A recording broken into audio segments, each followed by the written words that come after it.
Pronto, estamos gravando, não é?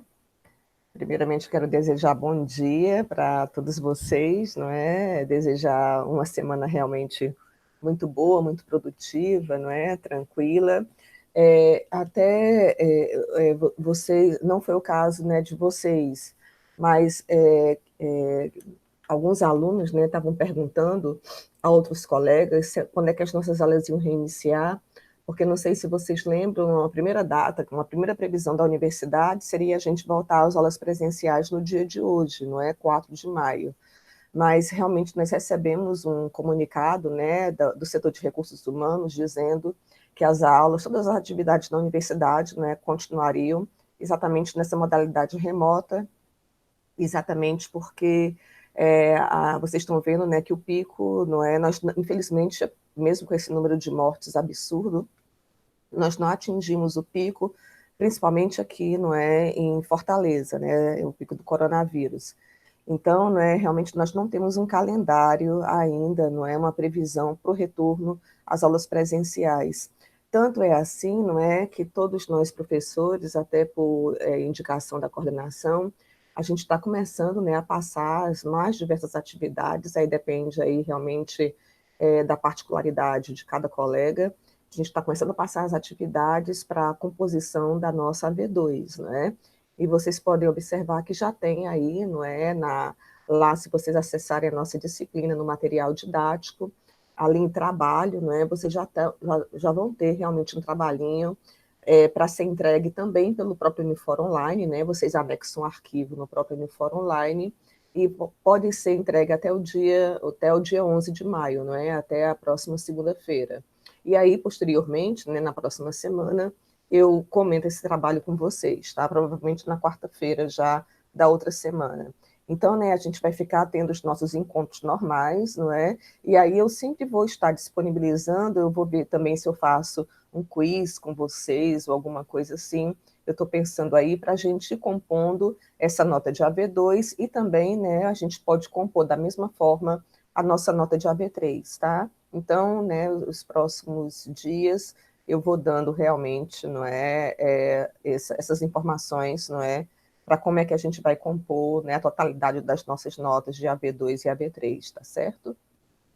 E hoje eu queria, vai ser até uma aula menor, né, porque é interessante, eu acho interessante até didaticamente falando, dividir um pouco mais, mas a gente vai entrar hoje numa modalidade um assunto muito interessante. Nós terminamos a questão de família, a gente viu guarda, nós vimos tutela, vimos adoção, vimos filiação e vimos também reconhecimento de filhos no nosso último encontro. E hoje, né, eu vou voltar exatamente ao casamento, que era exatamente um assunto que eu tinha pulado, porque eu estava pensando, né, que a gente poderia, né, nesse momento já estar novamente em sala de aula, mas não foi possível, porque o coronavírus não deixou que isso acontecesse até então. E hoje, né, eu vou voltar a casamento e a gente vai tratar o quê? A gente vai começar a tratar hoje da invalidade do casamento. Posteriormente, eu vou terminar com vocês os regimes de bens, né? Porque nós não vimos os regimes de bens propriamente ditos, né? Nós só olhamos em sala o regime legal, a comunhão parcial. Mas falta a gente ver 3 outros regimes, não é? E a gente veria alimentos e curatela e encerraríamos aqui o nosso programa da disciplina. Mas isso não quer dizer, né, que a gente não vá ver outras matérias, não é, além dessas, tá? Porque a nossa disciplina é tão rica que eu posso realmente tirar, não é, trazer para vocês muito biodireito, muitas resoluções do Conselho Federal de Medicina, tá? Então, é uma disciplina realmente muito rica e a gente não precisa se limitar ao que está sendo tratado no nosso Código Civil, tá? Então, hoje eu vou ver com vocês o quê? Os 2 artigos 1548 e 1549 do Código Civil, que eles vão falar sobre nulidade do casamento. Agora, quando a gente olha o nosso Código Civil, a gente vai ver o quê? Que acima do artigo 48, nós temos o capítulo 8º, que ele fala exatamente, acima do artigo 1548, nós temos o capítulo 8 do Código Civil, que fala da invalidade do casamento, não é? E nós vamos ver, não é, que nós temos, né, 3 modos de tornar um casamento inválido. Primeiro, pela nulidade, que a gente vai ver hoje, depois pela anulação, tá? E depois pela inexistência. Agora, aqui no Código Civil, nós só temos o quê? Nulidade e anulação, tá? Aí vocês podem perguntar, e de onde vem essa outra modalidade de invalidade, a inexistente? Quando a gente fala em inexistência do casamento, a gente sempre vai se reportar ao Código Civil francês, porque foi lá no Código de Napoleão que se criou a teoria, né, do casamento inexistente. Quando é que um casamento é inexistente? É exatamente quando os motivos que são previstos para a inexistência dele não estão tipificados na legislação. E o nosso país, ele realmente tomou para si a teoria da inexistência do casamento. Mas nós só vamos encontrá-la aqui no Brasil, né, tal e qual na legislação, no ordenamento jurídico francês, a gente só vai encontrar o casamento inexistente na doutrina e na jurisprudência, tá? Se vocês olharem o nosso Código Civil, não existe a figura do casamento inexistente, somente do casamento nulo e do casamento anulável. Então, vocês poderiam perguntar, quais seriam os motivos, então, da inexistência de um casamento, motivos esses que não estão dispostos no Código Civil? Bem, nós tínhamos 3 motivos, atualmente são só 2 aqui no Brasil, eu vou explicando, não é? O primeiro motivo, que clássico da inexistência do casamento, ele não está sendo utilizado no Brasil, não é? Desde que a resolução 175 do CNJ, ela permitiu o casamento civil entre pessoas do mesmo sexo. Essa resolução está em vigor aqui no Brasil desde 2013. E por quê? Porque ela aniquilou o primeiro motivo da inexistência do casamento, que era a ausência de diversidade sexual. Então, não é, aqui no Brasil, até 2013, até ter entrado em vigor essa resolução do CNJ, o que acontecia? Se 2 pessoas do mesmo sexo, elas fossem se casar, não é? Se elas conseguissem se casar, não é? O que aconteceria? Poderia ser impetrada a qualquer momento uma ação declaratória de inexistência de casamento, por ausência de um pressuposto que até então ele era, não é, totalmente vigente, que era a ausência de diversidade sexual, tá? Mas hoje realmente nós já ultrapassamos, não é, isso daí. Então, não é, hoje 2 pessoas, não é, elas podem casar independentemente, não é, do seu sexo biológico, tá? O segundo motivo, exatamente, não é, para o casamento inexistente, que esses segundo e terceiro motivos que eu vou citar para vocês agora, eles continuam valendo aqui no Brasil, seria o quê? A ausência de consentimento. Porque vocês sabem que para a gente casar, são necessárias 2 fases, não é? Isso daí sem falar na habilitação matrimonial. A primeira fase qual é na hora da celebração? Que o juízo de casamentos, ele vai perguntar a ambas as pessoas que estão presentes ali, ou representadas por procurador, se elas aceitam tomar o outro em casamento. E ele vai querer, como a gente viu em sala, o juiz, ele vai querer ouvir realmente essa aceitação, né? O sim, eu aceito, eu quero, eu desejo, eu concordo, né? Ele quer escutar a verbalização da gente nesse momento, né? E o segundo passo qual é? É após o juiz, exatamente, não ouvir o nosso consentimento, ele pronunciar aquela fórmula sacramental, né, sagrando o casamento, aquela fórmula de acordo com a vontade que ambos afirmais perante mim, né, como a gente viu. Então, isso daí seria o quê? Não é? Exatamente o consentimento. O juiz, ele só pode casar 2 pessoas se ele ouvir o consentimento de ambas. Agora, o que aconteceria, por exemplo, né, que seria o caso também de casamento inexistente? O juiz pergunta, né, Cremilda, você quer casar com essa pessoa? E eu digo não, ou eu fico calada, não é? Ora, nós sabemos o quê? Se eu ficar calada ou se eu disser não, o que deveria acontecer? O juiz deveria suspender imediatamente a celebração. Mas vamos supor que mas vamos supor que esse louco juiz, ele, mesmo tendo escutado o meu não, ou mesmo ele ter visto que eu não respondi, ele realmente continua a celebração do casamento. Então, aí seria um caso exatamente de eu posteriormente impetrar o quê?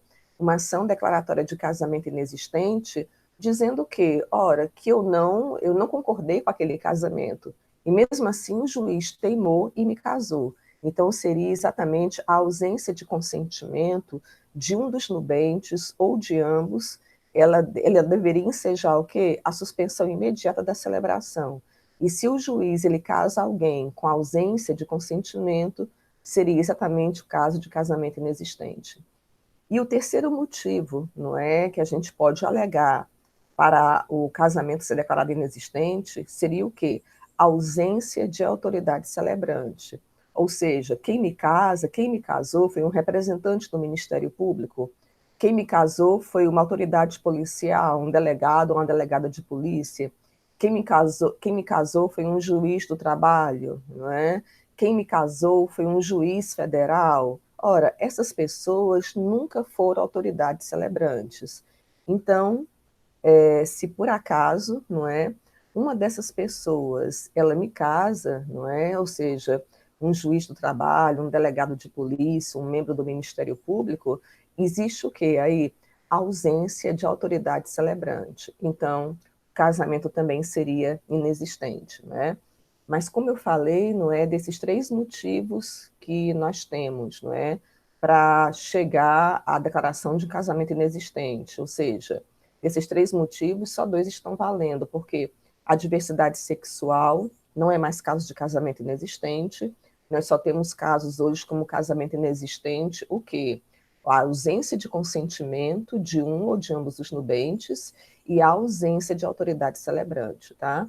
E posteriormente, quando na próxima aula, a gente vai entrar em anulação de casamento. E aí a gente vai ver que existe uma grande diferença entre ausência de autoridade celebrante e incompetência da autoridade celebrante. Porque se quem me casa, por exemplo, for um delegado de polícia, que nunca teve autorização para tanto, então aí é um caso de ausência de autoridade celebrante e, consequentemente, de declaração de casamento inexistente.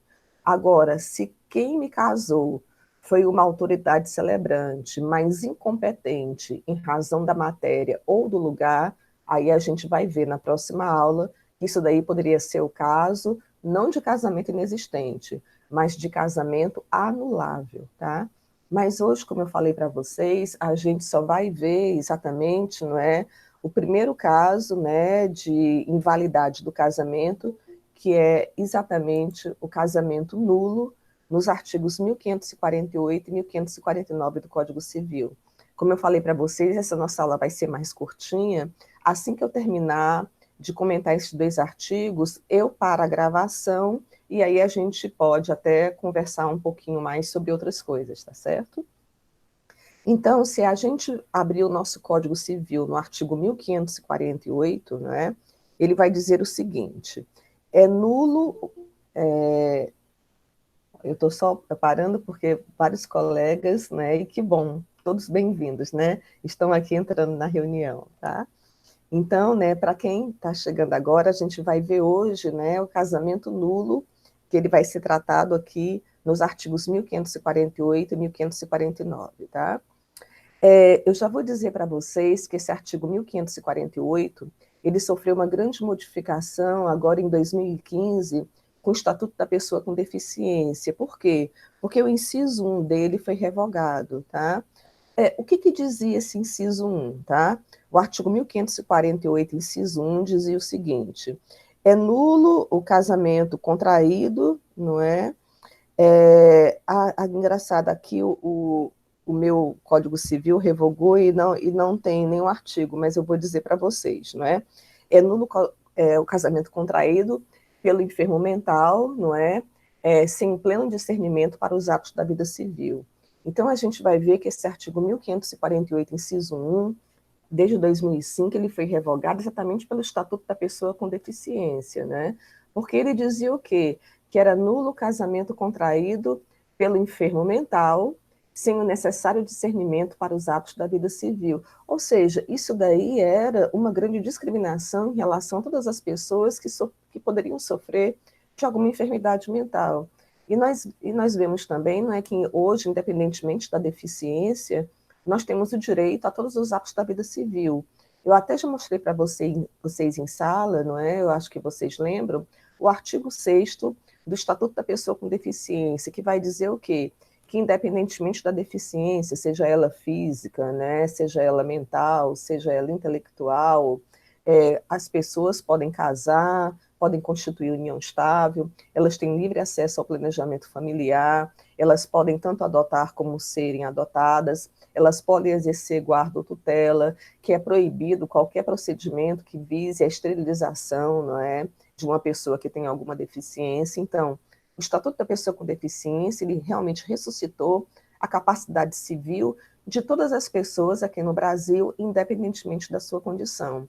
E nós sabemos também que quando o Código, não é, ele criou essa nulidade aí, que vem desde o Código Civil passado, né, que era nulo o casamento contraído pelo enfermo mental, sem o necessário discernimento para os atos da vida civil, nós sabemos o quê? Que a psiquiatria hoje, ela está, não é, realmente extremamente avançada.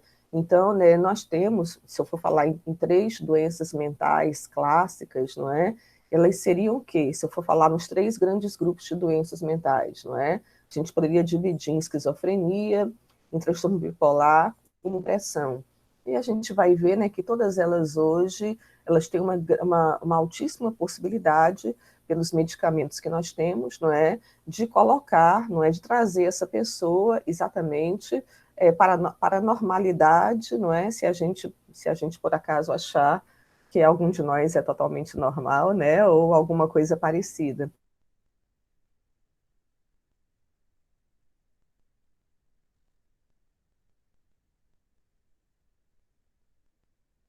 Porque hoje os fármacos, né, qualquer pessoa, independentemente da sua enfermidade mental, ela vai poder exatamente se casar, não é? Só é necessário o quê? Que ela tenha condições o quê? De verbalizar a sua vontade. Porque na hora da celebração vai ser necessário que o juiz escute dela essa aceitação. Então, na hora que ela casa, na hora que ela pode verbalizar, que ela verbaliza realmente a sua aceitação, então, claro que ela pode estar casada, tá?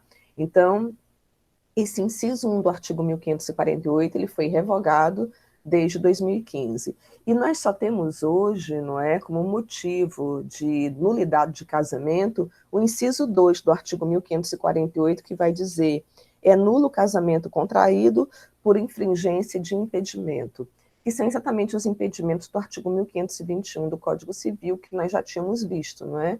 Eu tinha até falado para vocês, por ocasião dos impedimentos, o seguinte, né? Que os impedimentos matrimoniais, eles podem agir em 2 momentos.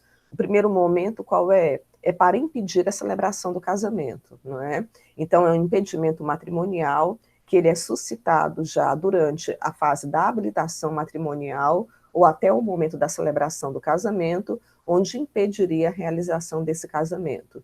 Mas, se nós supormos, né, que alguém pode casar com impedimento matrimonial, mas que esse impedimento não foi descoberto até o momento da celebração e eles conseguiram se casar, então a gente vai ver o quê? Que a partir do casamento, se alguém realmente descobrir esse impedimento e levar ao conhecimento do juízo, não é? Esse casamento será o quê?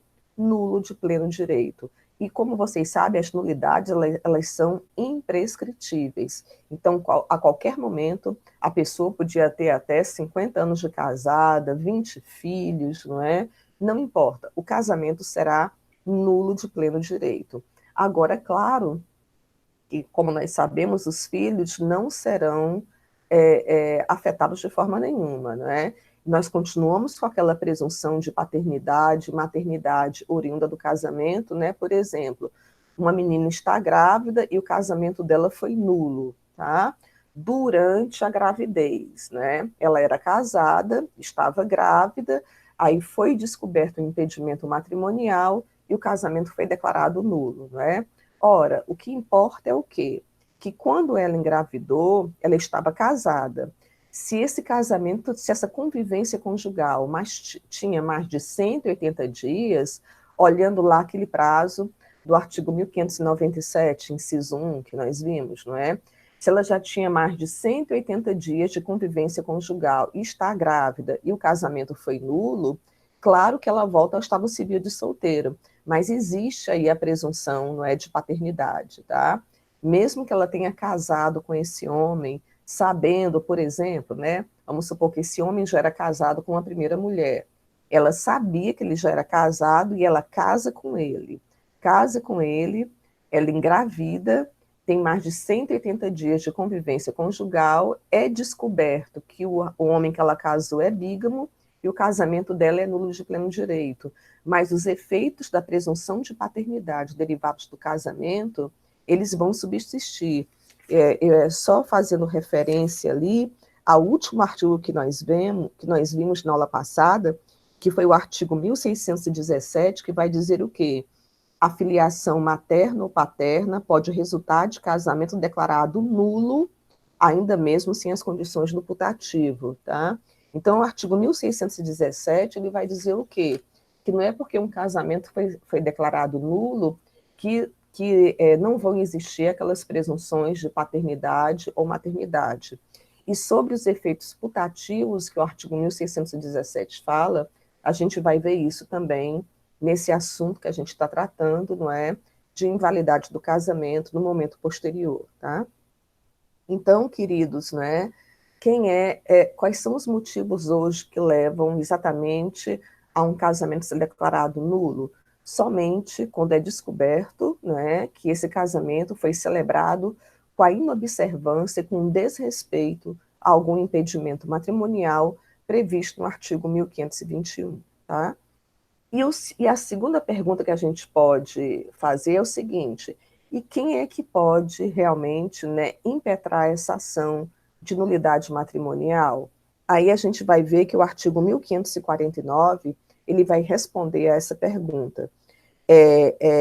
A decretação de nulidade do casamento, pelos motivos previstos no artigo antecedente, pode ser promovida mediante ação direta por qualquer interessado ou pelo Ministério Público, né?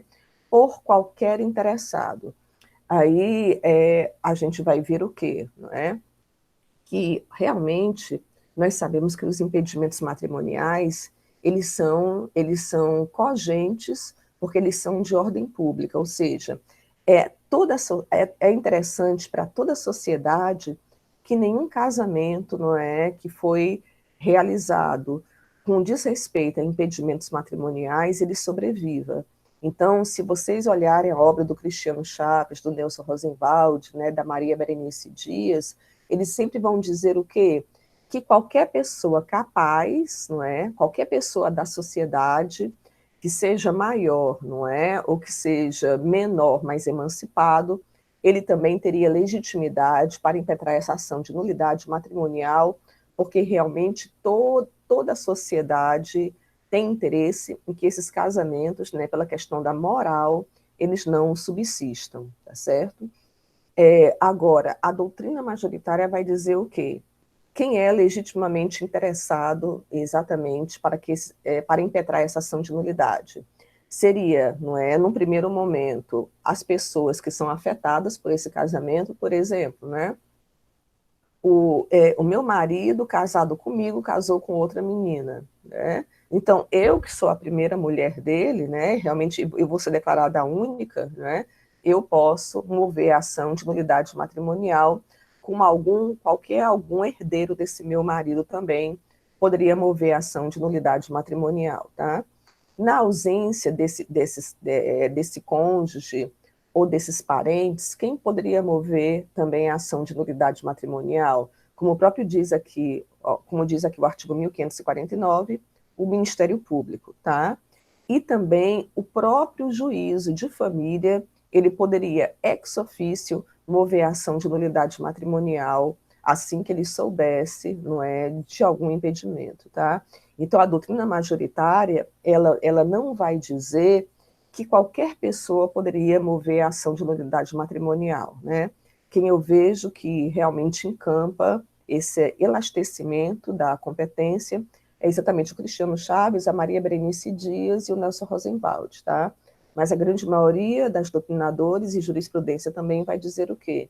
Que realmente o Ministério Público pode mover qualquer pessoa que tenha realmente interesse no desfazimento daquele casamento, ou seja, um primeiro cônjuge ou os parentes, né, ou parentes de qualquer deles, tá?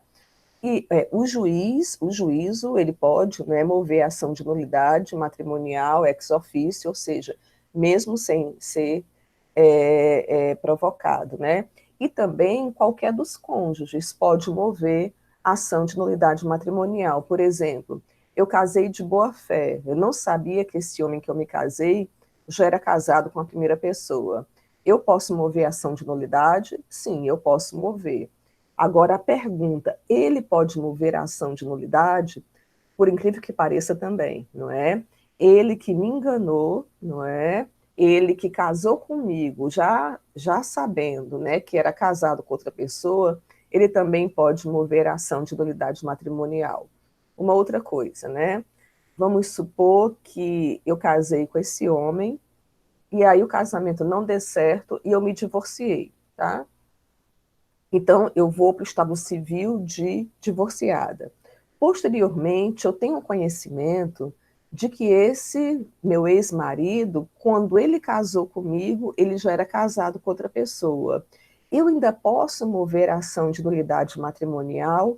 Posso sim. Por quê? Porque eu movendo a ação de nulidade matrimonial, eu vou voltar ao estado civil anterior. Porque a ação de nulidade matrimonial ela tem efeito ex tunc, ou seja, ela retroage ao momento da celebração. Então, eu passaria o quê? Da condição do estado civil de divorciada para o estado civil de solteira. A gente vai ver, não é, que todas as ações que versam sobre invalidade do casamento, seja casamento nulo, seja casamento anulável, seja casamento inexistente, todas elas têm esse mesmo efeito. Elas voltam você ao estado civil que você tinha antes da celebração do casamento. Então, pode ser que seja realmente vantajoso para mim sair do estado civil de divorciada para voltar ao estado civil de solteira, tá? Então, todos esses três caminhos que nós temos, né, para atingir a invalidade do casamento, eles sempre vão ter efeito ex tunc. O que vai divergir de um para outro, exatamente, são os motivos, né? Como a gente viu, né, no início, como eu falei para vocês no início do nosso bate-papo aqui, não é? Quais são os motivos, não é, que levam a um casamento ser declarado inexistente atualmente aqui no Brasil? Quando o juiz me casa sem o meu consentimento, com a ausência de consentimento, ou quando quem me casa não é autoridade celebrante, né? Quem me casou foi um delegado de polícia. Então, aí seriam os motivos para o casamento ser declarado inexistente. Quais são os motivos e a ação declaratória de casamento inexistente, ela é imprescritível, tá? Quais são os motivos para o meu casamento ser declarado nulo?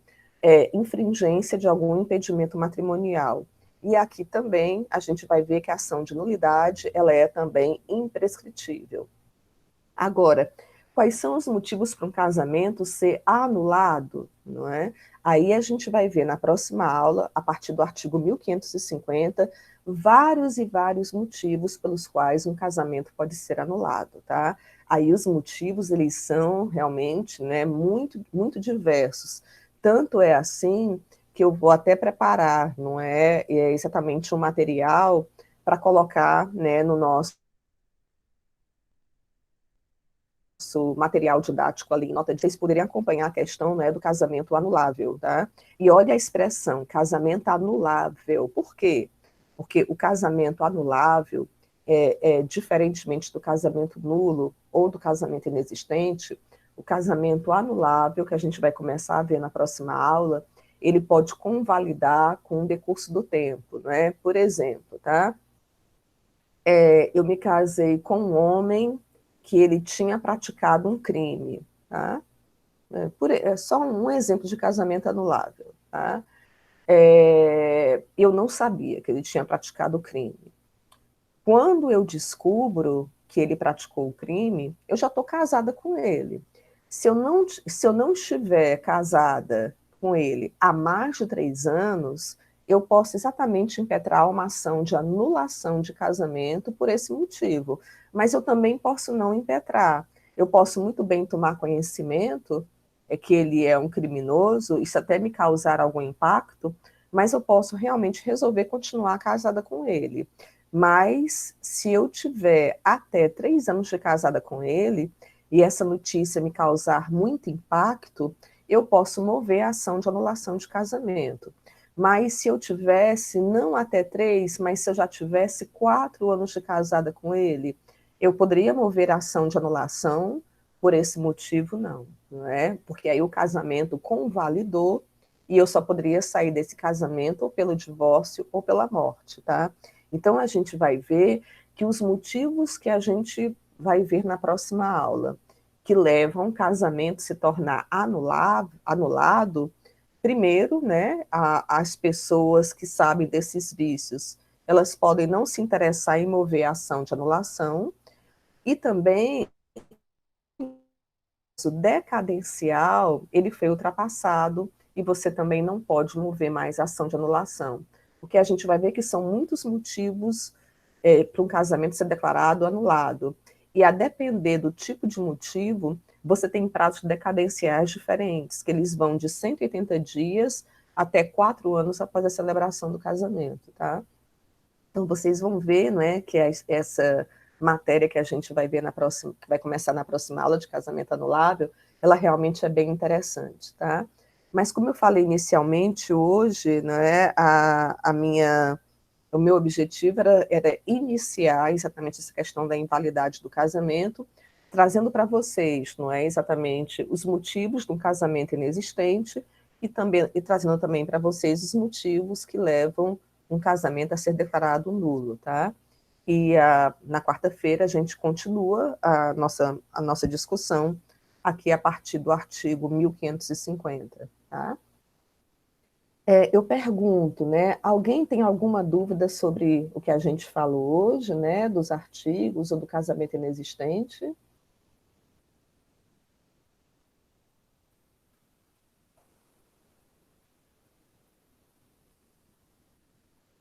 Queridos, então aqui eu vou fazer o quê? Eu vou interromper a nossa gravação.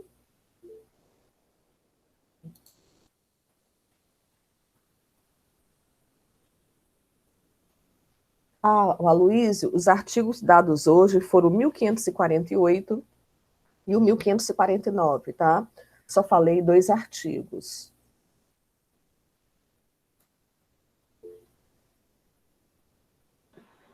Professora, Sim, o link agora para essas aulas será sempre o mesmo? sempre o mesmo, tá Certo, certo? Que aí facilita a vida da gente, com né? certeza. Não é, Juliane? Vai ser sempre esse, tá certo?